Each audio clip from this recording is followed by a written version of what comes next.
Wait, what's the freaking now? I'm good. Oh, duh. No. It's your friend, but One time in Matrix, I actually went to that one. But then I had to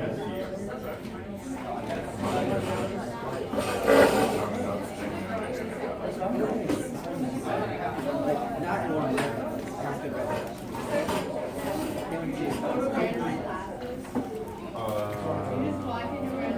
Oh yeah.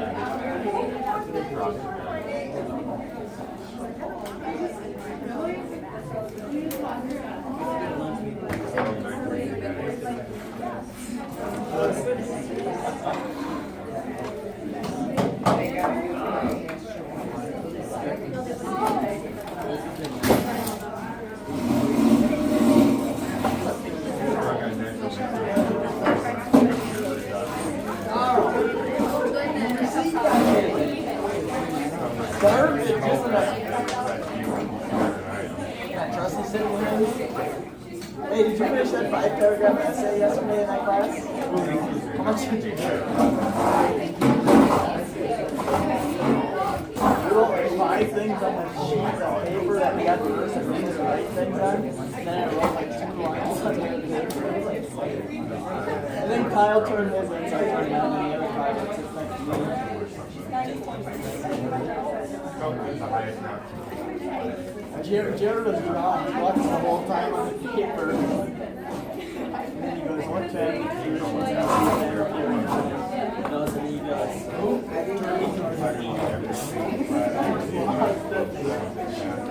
I couldn't even keep it together for more than 5 minutes. She changed the seating chart for us 3 times this year. She changed it 3 times because she wanted us as far apart as we could.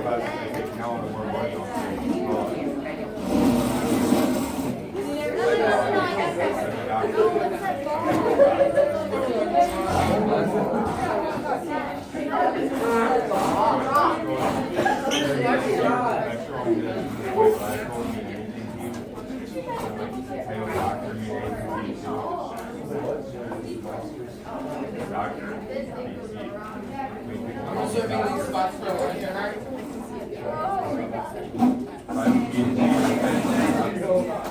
Out of respect for how smart PhD people are, and how much time they spend in school. It's like 8 years of regular college and then there's med school. Alright, so we're gonna get going here. So, on your warm up for today, you wanna know the difference between a heterozygous and a homozygous genotype. So you can look back at notes if you need to. You can list examples if you need to. Okay,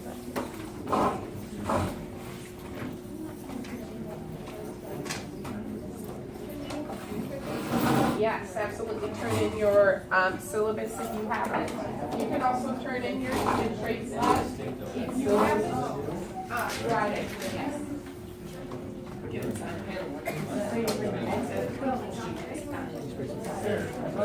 Slightly changed. Son of a gun, I got the wrong button. When's that other thing due?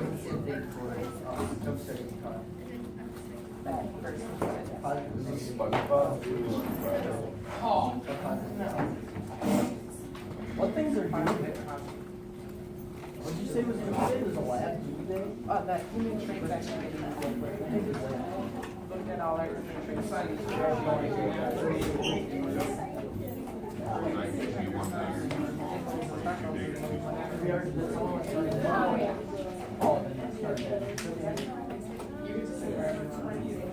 I texted me. It'd be good. Yay! Where's Ben at today? Ben? You don't know, why not?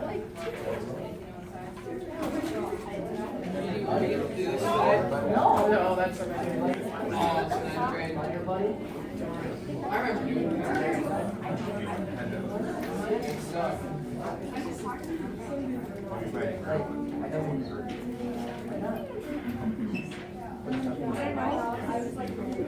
All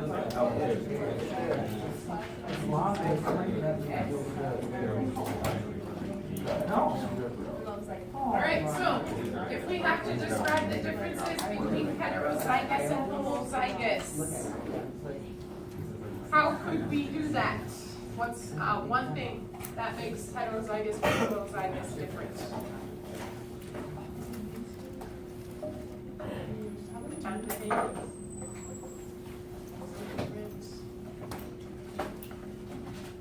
Ethan, give us one thing. Alright, well, homozygous is too big or too small letters, has to be the same.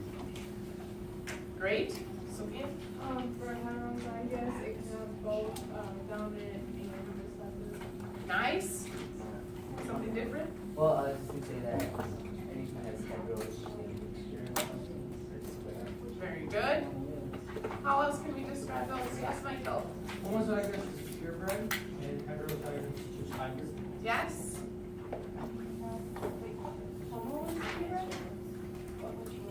Yep. And then hetero is hybrid.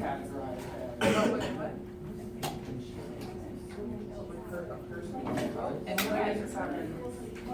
What your specific? You could have, you could be homozygous for one thing. Yes. Another. Is there?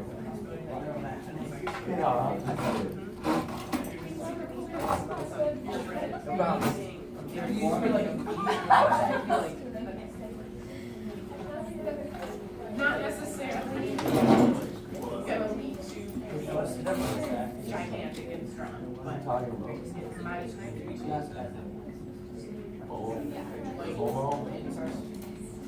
that would have to be Oh my gosh.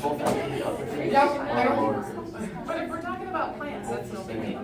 That's no big deal. Anything else to add for that? One big, one small letter. It's only big. Those are four good descriptions. And then, also what we learned in the warm-up question is incest is bad. Yes. All right, today we are going to do a little review.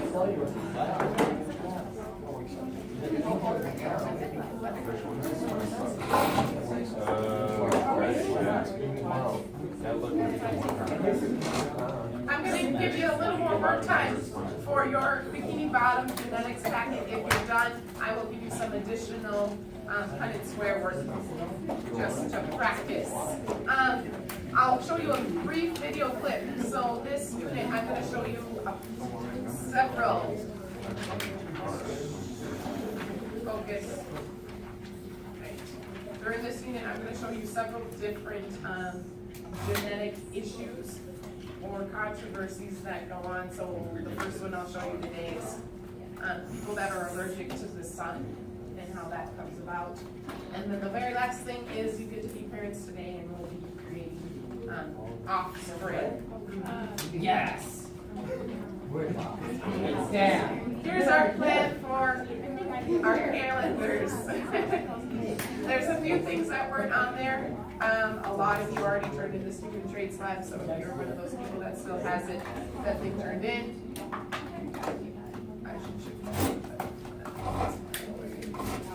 Bikini bottom genetics packet, if you don't finish today, it is due tomorrow. Any questions? Yeah.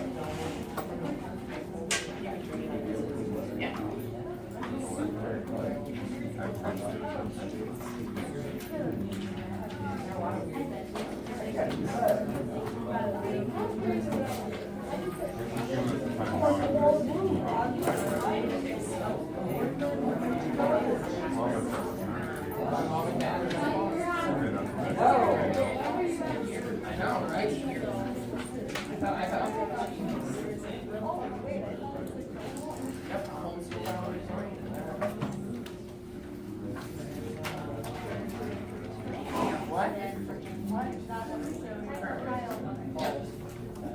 Alrighty, so we're gonna go through. I'm gonna ask you a series of questions, so make sure you're paying attention.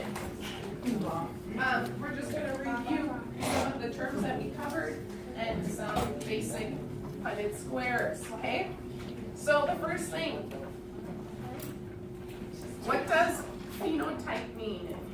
define or describe what a phenotype is, what would you say? Brenda? The physical appearance. Physical appearance, does that sound good? Yes. Does anyone want to add anything to that? What else could we describe phenotype as? Yes. So it's kind of like the end result of the offspring. End result of the offspring, yes. I know I told you physical appearance, but you could also call phenotypes like any sort of trait that's shown at the end, like Sophia said, or anything that's expressed. It could be a behavior and not necessarily just like something physical. Yes, sir, Ben. Is this like observable characteristics? Great. Observable characteristics.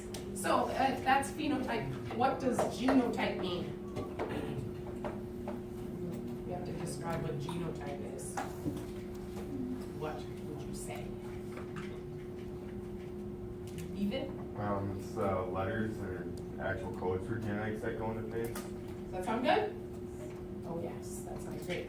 So speaking of phenotypes and genotypes, I'm gonna put up a picture here and I want you to give me some potential phenotypes for this lovely family.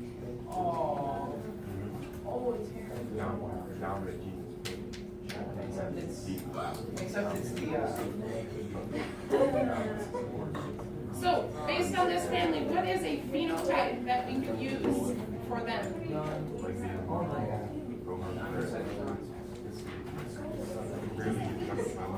You can just generalize here. Dark hair. Red hair. Red hair? Is that what you also said, Zach? Yep. Red hair. Anything else you could describe them as? Well, they're all white, so They are color. pretty, They're the family that lives. pretty strong family, yes. Other ideas? Lighter skin?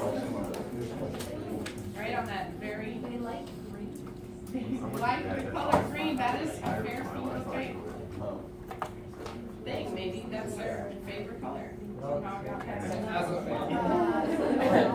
We're gonna choose a family favorite color. It's like a family crest, it's their colors. Any other physical characteristics or observable traits? Wait, who's the guy way over on the right? I've never seen this. Recessive characteristics. They just prefer the older. All right, what about for this family? Blonde hair.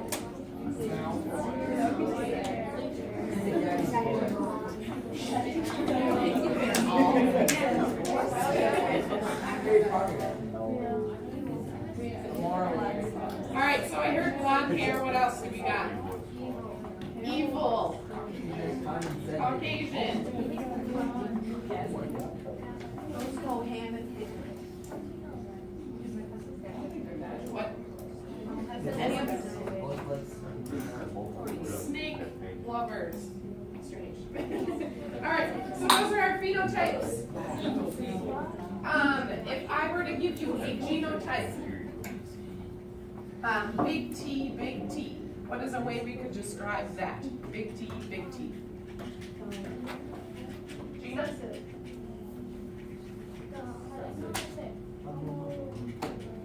Homozygous.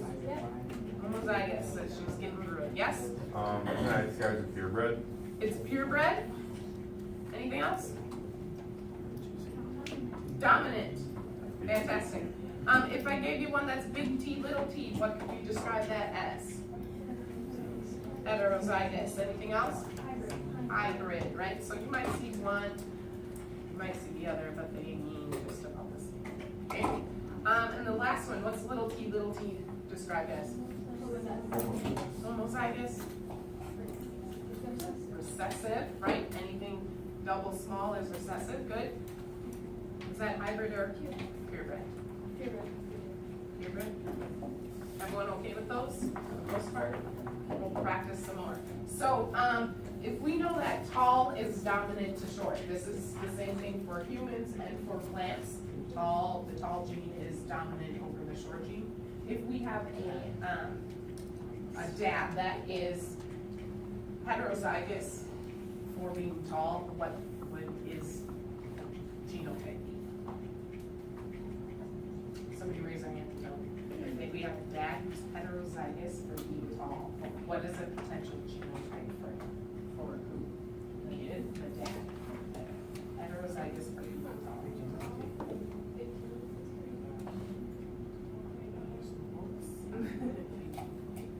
Carly, you have, What? you have one?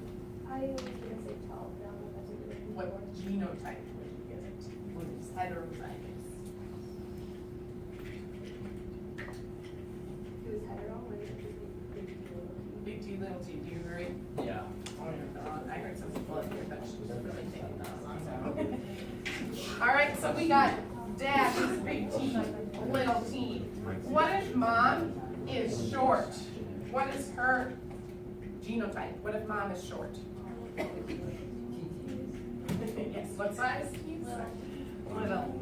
Everyone okay with that, right? If it's recessive, it's gonna have those two short ones. So imagine this, or you can sketch it out in front of you on some paper if you'd like to. Here's some probability for their offspring. What are the chances they have a short offspring? Give a little more time for a few people.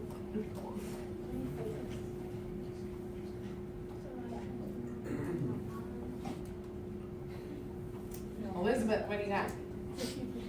50%. Hannah, do you agree? Yeah. Okay. What is the chances that they have a tall offspring? Also 50%. What are the chances that the genotype is heterozygous?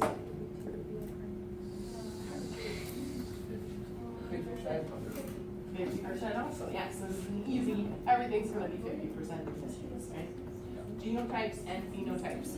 All right, so let's say we got seeds this time. We got round seeds and we have wrinkled seeds. Round is dominant. We're gonna cross two seeds that are hybrid.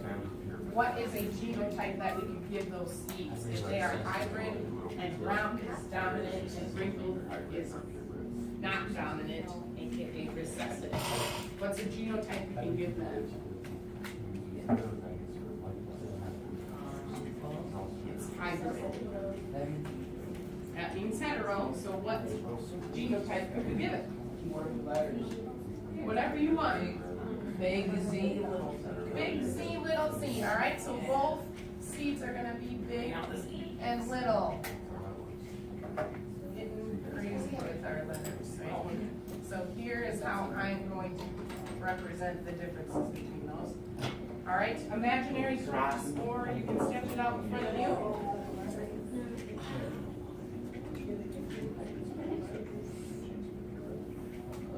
Two hybrids crossing with one another. What are the chances that their offspring is going to be round? Round is dominant to wrinkled. What are the chances that it's round?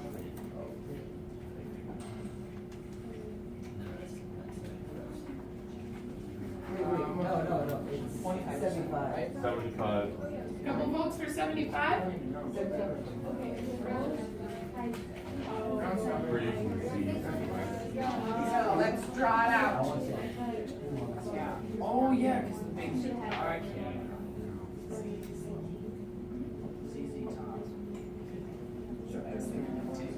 All right, so is 75% round correct? Yes, we got 1, we got 2, we got 3. So that means how many, or what's the percentage for wrinkled? 25. Everyone okay with that? How many, what's the percentage for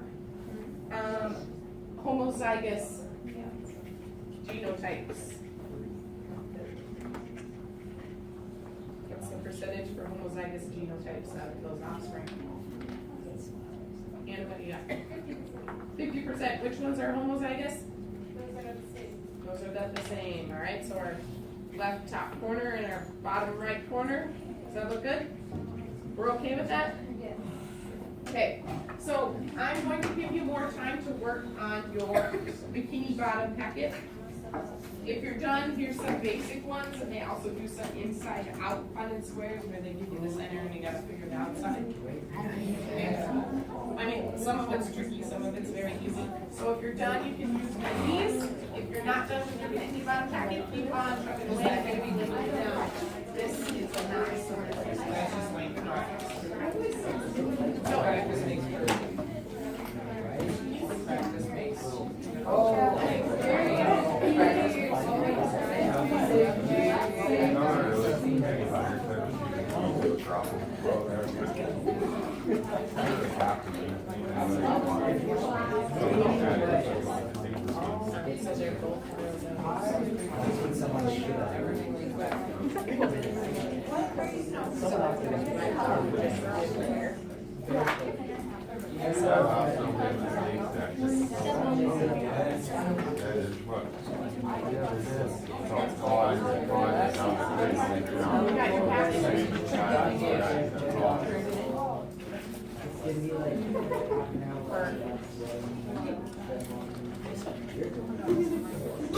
Apparently Mark. Nice for you when I